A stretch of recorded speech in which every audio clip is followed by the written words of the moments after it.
if you shoot it, it comes back to you. Have you noticed that? When you shoot a balloon, it comes back like this. You know why? Because it is less denser than air. Should be more denser than air. Because if it's less denser, it will flow. So because of that, when you put it, it cannot go far. If you like, you put any kind of wing, it will toast it. Because why? It doesn't have weight. Someone say no weight. So one of the principles for a man to advance in life is to have weight. Now, I've asked several questions, and I've said several things. The problem in life is not success. Someone says not success. There are many ways to succeed. The problem in life is having good success. He said to he said to Joshua, he said, thou shalt meditate on this word day and night, wherein thou shalt have what? Someone say good success. Now, which means that not every success is a good success. There are people who are rich not by God's method. They are just rich, but then that's not God's methodology. In fact, there are some of you, if you want to be rich, there are games you can play and you become wealthy. Are you aware? There are games you can play. People even enter. Okay, there are Yahoo boys. There are people who do rituals. Some people even say human parts. That's why the Bible admonishes us. He said, don't be envious of those who are rich, who doesn't know Christ. Because you don't know the source of their wealth. So the problem is not to be successful. Money is not money. The problem with having a success, do you know there are things you can do even after you have given your life to Christ, you die, you still go to hell? Yes, because the things you have were obtained by the rituals of that, so you're supposed to abandon them all.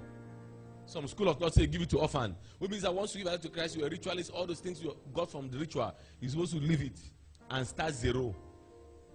That is the status quo. But holding on to these things can land you in hell, even though you were speaking in tongues. Yes. That's where we talk about restitution, which has its limits based on advice from a pastor. But what we are actually saying in this context is, we have a young man in church whose father died and willed everything to him. His name is Victor Ngwabel. The father left over how many, almost 30 houses, billions. But he was a member of a cult. I won't tell the story in full. In fact, when we came, we didn't know. I gave a prophecy how the father's body was dug in Bamenda. And they dug it in Bamenda. After many years, he said after 11 years, and the man was fresh as if he died yesterday. Who dug it, we didn't know. But it was a prophecy I gave, because I just came to Bamenda then. But that young man I'm talking to you is poorer than anything you can mention poor. He has sold until he sold until. But that kind of money doesn't have value. Why? Because on the man's will, this young man has to join the people to consolidate the wealth. So such a success, is it good success? Not good success. So the point is not that, no, you see, so money is not money. No. So anybody can succeed, but the problem is having good success. And if you must have good success, you must live by the principles of good success. Which is why we're saying that you need a solid foundation. So don't be in church, you hear somebody come and testify that I just bought a car. Celebrate the testimony, but don't be envious. Not all testimonies are actually testimonies even. That is the truth. There was a time somebody came to give me a lot of money. It was close to 150 million. But it was a cocaine man. And God said I shouldn't take the money, which we forbade. Now the question is, I could take that money and go and testify somewhere. They had just had a massive breakthrough. Is that not testimony? People will clap. But the source of the testimony is what you are not aware. Glory be to God. Come on, I said glory be to God. That's why a woman of God said, don't tell me you have a car. Tell me how you got the car. Don't tell me you just built the house. Tell me how you built the house. Dr. Paul Nenche made a course. He said, if a man gives you money, you put it here, you are cursed for life. If you know why I was saying so, Nigeria is more complicated than this place. People have sugar daddy and they collect things and come and testify on the altar. He said, cursed be such a man with such a testimony.